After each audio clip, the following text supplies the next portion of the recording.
Il est dit dans la parole de Dieu, dans Genèse 4, « Alors Dieu dit, qu'as-tu fait? La voix du son de ton frère crie du sol jusqu'à moi. Maintenant tu seras maudit, loin du sol, qui a ouvert sa bouche pour recevoir de ta main le son de ton frère. Quand tu cultiveras le sol, il ne te donnera plus sa richesse. Tu seras errant et tremblant sur la terre. » Nous venons de lire ici ce que Dieu, la sentence que Dieu a donnée à Caïn après qu'il ait tué son frère Abel. La voix du son de ton frère crie du sol jusqu'à moi. Le son parle. Le son d'Abel a parlé. Il a parlé et il a dit, je demande justice. Je demande justice. D'autres pourraient dire qu'il disait, je demande vengeance.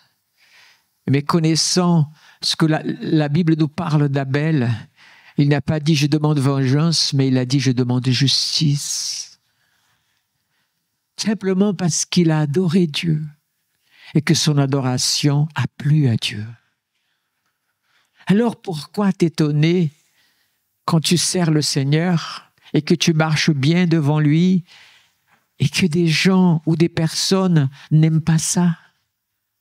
Que des gens se lèvent contre toi et que des gens ne comprennent pas ta vie, ta démarche, tes choix? Ne te préoccupe pas de ça.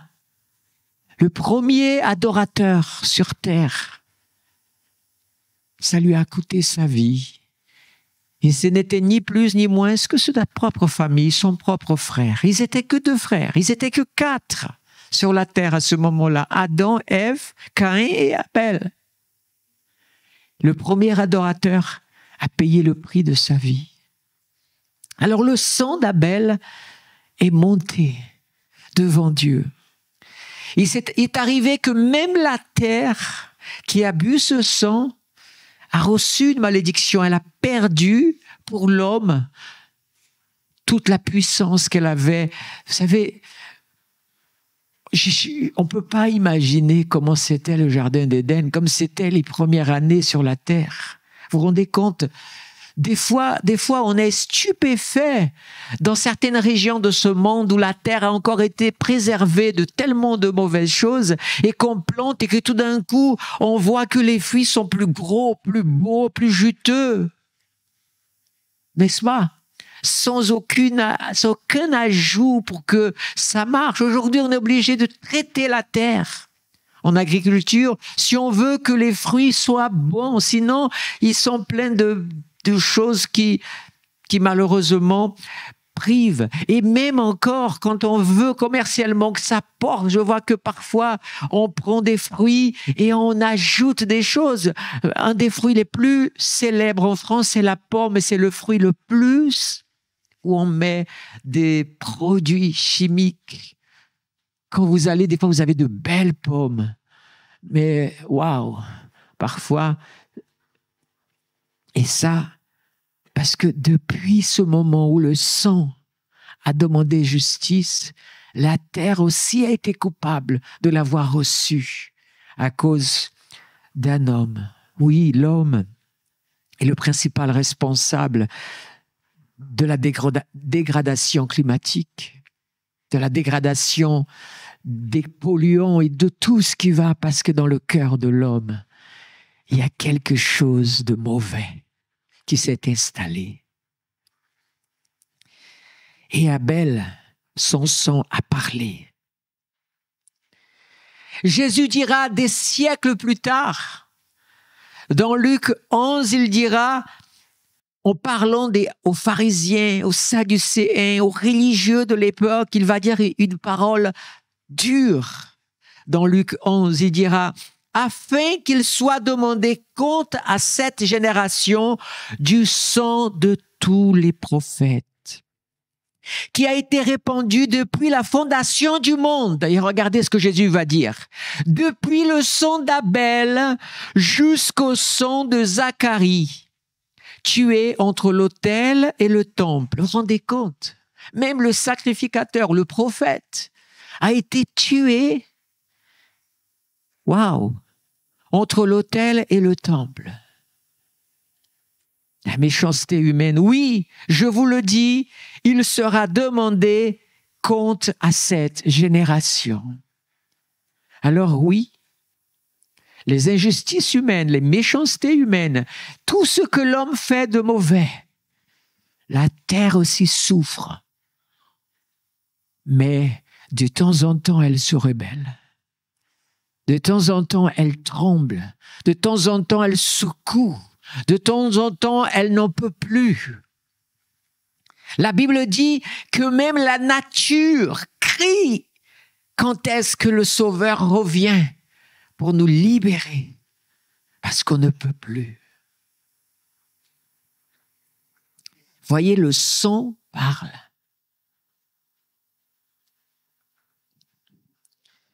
Hébreux 11, 4 nous dit quelque chose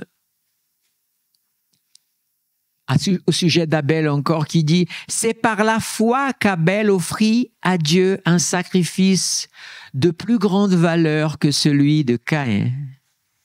Par elle, il fut déclaré juste, Dieu lui-même rendant témoignage à ses offrandes, et par elle, écoutez bien, quoique mort, Abel, il parle encore. Le sang d'Abel, la voix du sang d'Abel encore fait écho aujourd'hui. Si tu offres à ton Dieu un sacrifice différent de celui de Caïn, vous savez, je vais partager vendredi ou un autre jour, vendredi, au sujet de Caïn et pourquoi il a tué son frère et quel était son péché. Mais aujourd'hui, sois différent. Ne te diminue pas d'être différent parce que tu as la foi, parce que tu as choisi de marcher dans les voies du Seigneur, de obéir à Dieu, à ses commandements, de marcher selon le cœur de Dieu. Même si autour de toi, tu es critiqué, tu souffres, regarde au ciel et glorifie Dieu. Parce que Abel est un témoignage extraordinaire pour notre vie. Le sang parle, oui, le sang parle. Il est dit dans Exode, et nous sommes la semaine prochaine dans cette période qui célèbre cet événement particulier aussi. Exode 24, il est dit, il prit le livre de l'Alliance et le lut au peuple. Ils dirent, nous exécuterons tout ce que l'Éternel a dit et nous obéirons. Et là ensuite, après avoir enseigné, expliqué, Moïse prit le sang et répandit sur le peuple en disant, voici le sang de l'Alliance. Vous vous rendez compte que, on ne regarde pas ça, mais il a répandu le sang sur le peuple. Et il a dit, voici le sang de l'Alliance que l'Éternel a conclu avec vous sur la base de toutes ces paroles. Dans la parole de Dieu, il y a une alliance. Et cette alliance est une alliance de sang. Béni soit le nom de l'Éternel. Une alliance de sang. Nous connaissons tous que cette alliance parle de Pâques. Ce dernier, la dernière plaie de l'Égypte allait venir. C'était la pire de tous. Il y avait déjà eu des morts. Mais c'était là, cette plaie, elle allait faire mal là plus que tous les autres. Vous remarquerez que la première plaie était une plaie de sang. L'eau est devenue du sang. La dernière plaie, vous avez déjà remarqué, c'est aussi une plaie, mais cette fois-ci, le sang est différent. Le premier sang est venu pour polluer l'eau et amener la mort. Le sang de la dernière plaie est venu pour parler, pour dire quelque chose. Que dit-il à ce moment-là? On a demandé, le Seigneur avait dit, il faut que chaque personne qui croit en la parole de ce livre, il y a un grand malheur qui va venir cette nuit, mais je veux que vous soyez dans la maison, que vous ayez un repas, un cérémonial devant Dieu. Mais avant, vous allez prendre une brebis, vous allez prendre le sang et vous allez mettre sur le linteau des portes. Parce que cette nuit, l'ange exterminateur va passer. Le premier-né de chaque maison. Vous vous rendez compte? Le Seigneur était en train de frapper là où ça faisait le plus mal. Parce que nous sommes ici en Orient et le premier-né, c'est la force de la famille. Le premier-né, c'est l'héritier. Si c'est au trône, c'est l'héritier du trône. Et ainsi de suite. Le premier-né sera tué. Ici, ce n'est pas le sang qui tue, c'est un exterminateur qui vient tuer. Ici, le sang, il parle. Il est dit quoi? Que quand l'exterminateur arrivait, il rentrait dans une maison, il rentrait, il prenait la vie du premier-né et il partait à la maison suivante. Mais quand il arrivait dans une maison et que à la porte, il voyait le sang lui disait, pas ici.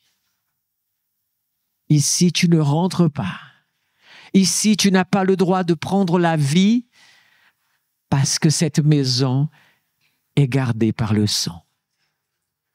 Alléluia. Alors, il sautait cette maison et passait. Le mot Pâques, passer par-dessus. Et à ce moment-là, il allait dans la maison suivante. Et il allait dans la maison. Ce sang parlait. Il avait, aussi vrai que le sang d'Abel a demandé justice et que Dieu a appliqué une justice, aussi vrai ce sang a dit, pas ici, tu ne rentres pas ici. Cette maison est gardée par le sang. Alléluia. Béni soit le nom de l'Éternel. Est-ce que tu glorifies Dieu ce matin? Est-ce que tu as compris que ce sang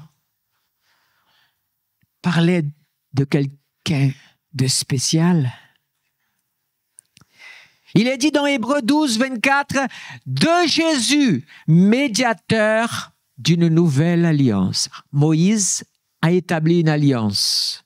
Et maintenant, Jésus, le médiateur, c'est-à-dire, c'est quoi un médiateur? C'est celui qui vient pour négocier, pour parler, pour un pourparler. On a vu ça ces temps-ci. Des médiateurs ont été envoyés entre un pays et un autre en guerre pour essayer de trouver dans un autre pays une discussion pour qu'on puisse trouver la paix. Jésus est venu pour être le médiateur entre la terre et le ciel, entre le ciel et la terre. Et de quelle manière il est venu? De quelle façon il peut faire cela? Jésus, médiateur d'une nouvelle alliance et du sang de l'aspersion, parle mieux. Et ici, pour la première fois, on entend ceci. Le sang de Jésus parle mieux que le sang d'Abel. Waouh! Le premier sang dans la plaie a produit la mort et la malédiction sur l'Égypte. Le dernier sang, celui de la 10e, a produit l'échappatoire de la mort et de la malédiction pour garder la vie. Mais le sang de Jésus parle plus fort encore. Comment est-ce possible? Que dit-il? Alors Hébreux 13, 20 dit que le Dieu de paix qui ramène d'entre les morts le grand berger des brebis par le sang d'une alliance éternelle, notre Seigneur Jésus. Waouh! On a tué une brebis. Déjà à cause d'une brebis, quelqu'un était mort au début. Parce qu'Abel était gardien des brebis, et il a offert une de ses brebis. Donc, on a encore tué une brebis pour protéger. Mais cette fois-ci, le berger lui-même est venu. Je ne laisserai plus mes brebis mourir. Je vais mourir, moi, en tant que berger, à leur place. Gloire à l'Éternel. Glorifie le Seigneur. Parce que tu n'as plus besoin de mourir, parce que tu es brebis de l'Éternel. Tu n'as plus besoin de tomber dans la malédiction et de la mort, parce que le berger a choisi de mourir à ta place. Alléluia. Béni soit le Seigneur. Encore 2 versets qui disent ceci, 3 même. 1 Pierre 1 dit, conformément à la prescience de Dieu le Père et conduit à la sainteté par l'Esprit afin de devenir obéissant et d'être purifié par le sang de Jésus, que la grâce et la paix vous soient multipliées. Je découvre que le sang purifie. Amen. Le sang nous purifie. Jean dira, le sang de Jésus nous purifie de tous nos péchés. Alléluia. Et puis, bien-aimés, avant de lire les 2 derniers versets, j'aimerais faire avec vous, j'ai fait ici une comparaison de ce que le sang d'Abel fait et le sang de Jésus fait. Pourquoi le sang de Jésus parle plus, parle mieux? Parle mieux, pas parle plus. Parle plus, c'est beaucoup de paroles. Et parfois, pour ne rien dire. Parle mieux, c'est pas, parfois, c'est parler peu, mais parler juste. Allons-y. Le sang d'Abel a produit une malédiction sur la terre. Si tu es d'accord avec ce que je dis, j'aimerais que l'Église crie un Alléluia très fort dans son cœur et dans sa bouche. Le sang de Jésus est là pour restaurer la terre. Le sang d'Abel crie justice ou vengeance. Le sang de Jésus justifie le pécheur.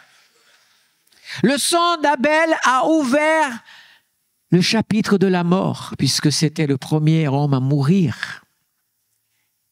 Le sang de Jésus, par sa mort, a ouvert le chapitre de la résurrection des morts.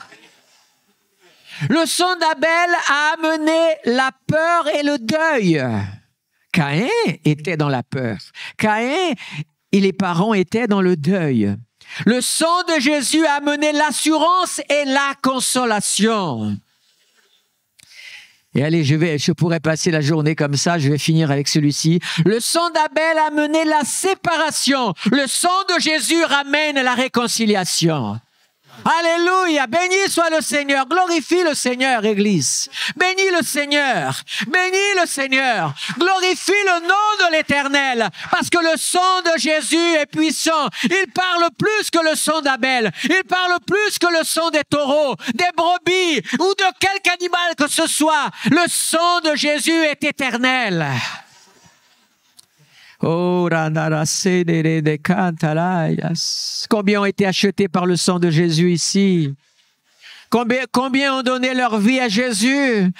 Alors qu'il a donné sa vie en premier pour toi, il t'a racheté. Alléluia!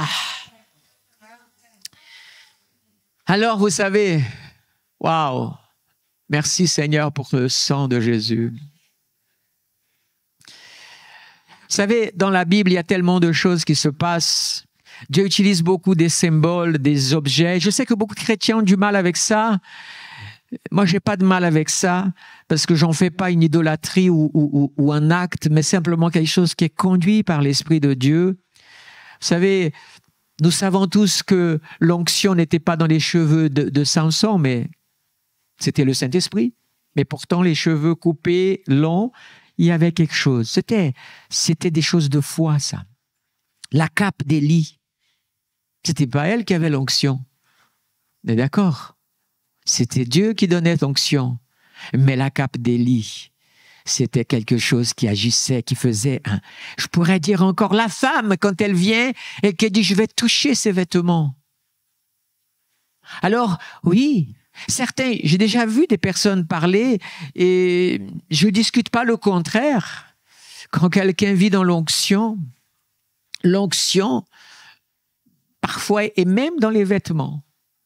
Et le fait qu'il est touché, parce qu'on voit ça dans la Bible au moins 3 fois, même, non plus de 3 fois. Il est dit qu'il y a Jésus, elle a touché ses vêtements. Quand il est de l'autre côté du Jourdain, les vêtements, on touchait les vêtements de Jésus et beaucoup de gens étaient guéris. OK? Et puis on parle aussi du mouchoir de Paul. On est d'accord? On touchait Pierre, l'ombre de passait, ils étaient guéris. Tout ça est un domaine de la foi où je ne vais pas rentrer. Je ne vais jamais débattre de la foi et de l'onction parce que je reconnais que ça me dépasse. Je n'ai pas à regarder à une chose, je regarde... Vous voyez l'autel dans le tabernacle ou dans le temple. L'autel des sacrifices, dans le parvis. Si quelqu'un qui était condamné à mort fuyait et se tenait à l'autel et tenait l'autel, celui qui venait le tuer ne pouvait pas le tuer. Vous voyez ça, le frère de Salomon, avec cette affaire-là, où il voulait faire un coup d'État pour être roi à la place de Salomon. À un moment donné, il a couru, il savait qu'il n'y avait qu'un seul endroit où il pouvait échapper, c'était à l'autel. Il tenait l'autel. La Bible, elle est pleine de détails qui nous parlent de choses incroyables. Amen. Après, c'est notre foi. On choisit de la voir ou pas. Soit j'ai la foi et je vis des choses incroyables que les autres ne vont pas comprendre, soit je dis « oh non » et je fais des discours humains et je passe à côté parfois de choses incroyables.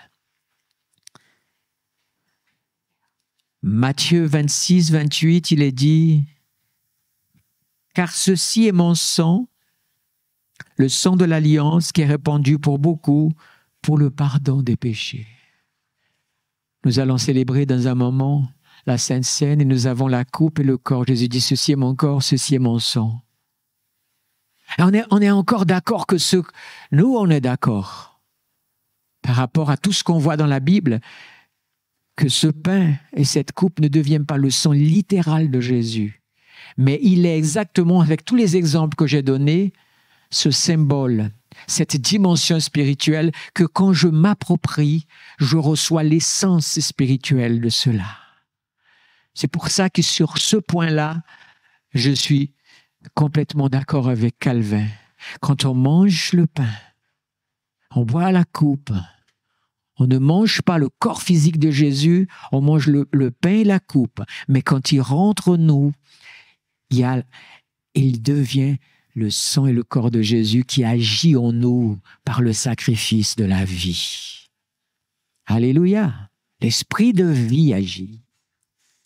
Alors oui, et 1 Corinthiens 11, 25, après avoir soupé, c'est ça, de même après avoir soupé, il a pris la coupe, il a dit, cette coupe est la nouvelle alliance en mon sang, faites ceci en mémoire de moi toutes les fois que vous en boirez. Église, si tu savais que chaque fois que tu prends la coupe et que tu prends le pain, il y a quelque chose de puissant qui peut se passer dans ta vie. Parce que tout dépend de comment tu t'approches de ce pain et de cette coupe. C'est pas la coupe qui vient à moi, c'est moi qui vais à la coupe. Vous comprenez?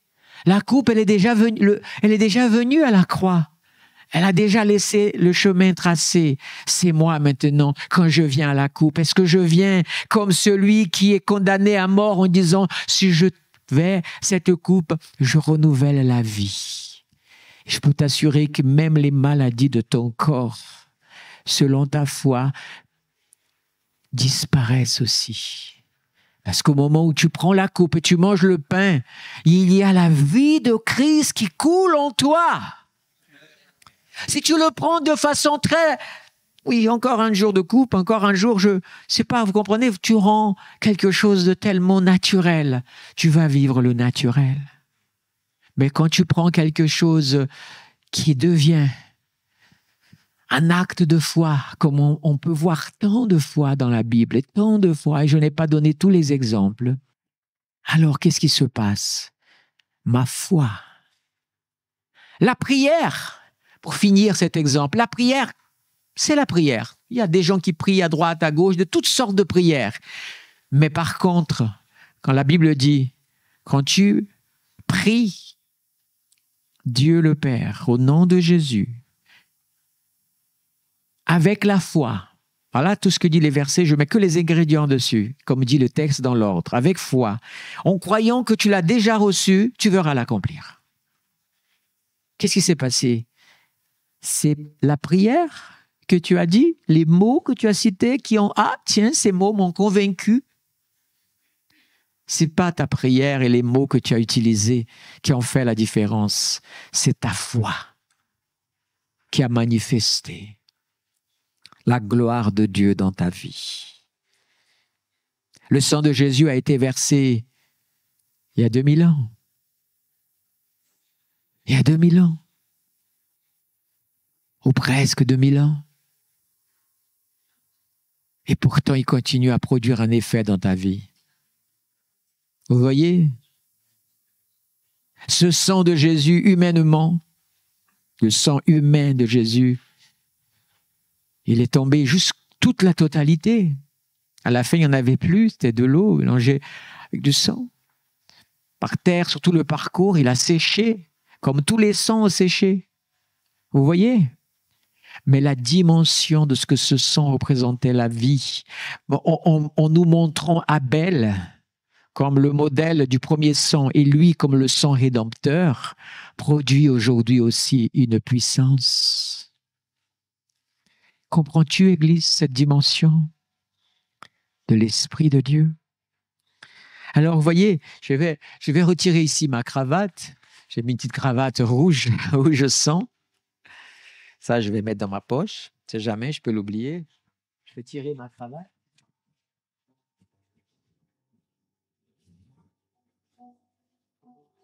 Je n'aime pas tellement cette cravate parce qu'elle est très rouge, vif. Il faut vraiment... Mais aujourd'hui, je l'ai mis. Elle est ici. Parce que je voulais qu'on ait une image devant nos yeux. Parce que nous sommes humains, des fois nous avons besoin de choses concrètes. Ici, nous avons une image de la couleur du sang. Oh, le sang est plus sombre que ça, je crois, me semble. Mais on a une image d'une couleur vive. Regarde au sang de Jésus ce matin. Regarde au sang de Jésus ce matin. Élève ton cœur jusqu'au ciel et regarde au sang de Jésus ce matin. Laisse ce sang qui a été coulé par tes meurtrissures, nous sommes sauvés. Par ces meurtrissures, nous sommes délivrés. Par ces meurtrissures, ce sang, et ce n'était que le sang d'une brebis. L'exterminateur n'a pas pu le franchir.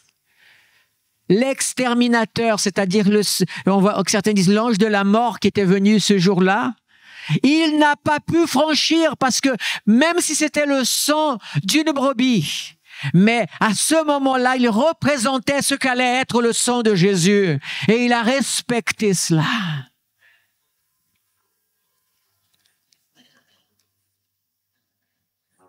Rahab, une femme pécheresse, dans une ville qui avait été maudite par Dieu.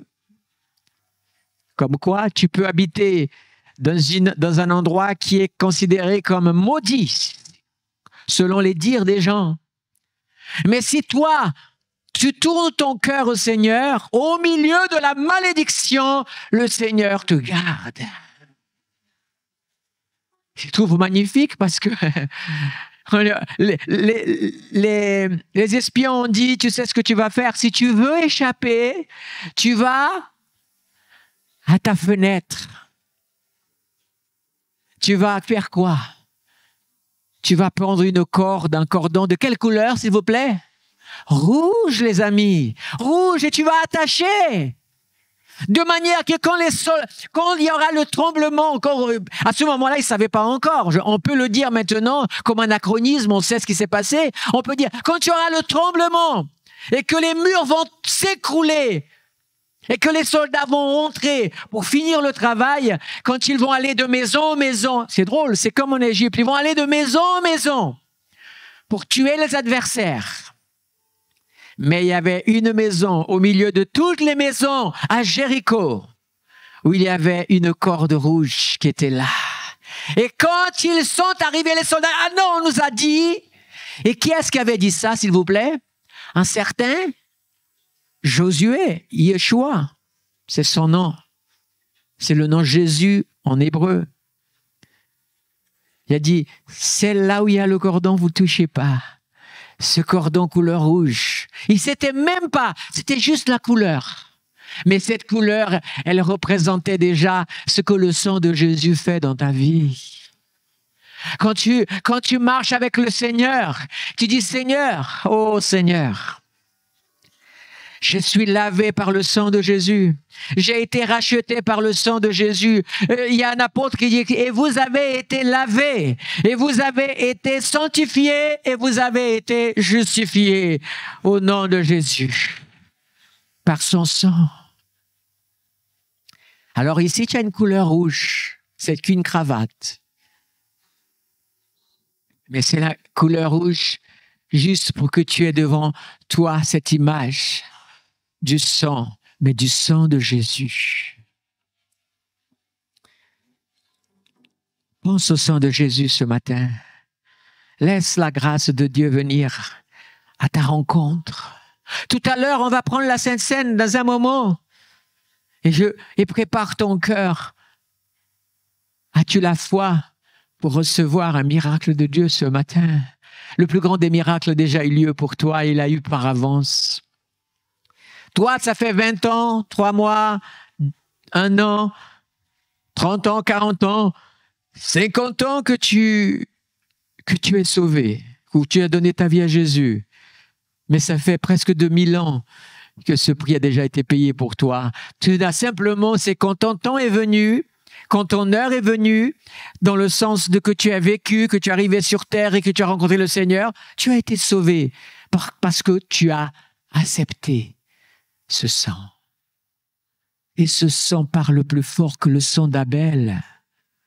Est-ce que tu te rends compte que quand tu te mets sur ce sang et que tu dis, voilà Seigneur, je viens à toi avec mes malheurs, mes tracas, je viens avec les malédictions, qu'elles soient héréditaires, avec des maladies, avec des mauvaises humeurs, avec un caractère, avec des problèmes maniacaux, je ne sais pas quoi, ou je ne sais pas qui, peu importe. Mais si tu dis Seigneur, je prends le sang de Jésus et je veux être transformé par ce sang, il te transforme. Il te libère. La pire des maladies peut s'en aller aussi. Oh, alléluia. Le Seigneur est là ce matin dans sa grâce qu'il nous fait. Oh, alléluia. Et je crie que le Seigneur manifeste sa gloire. Amen.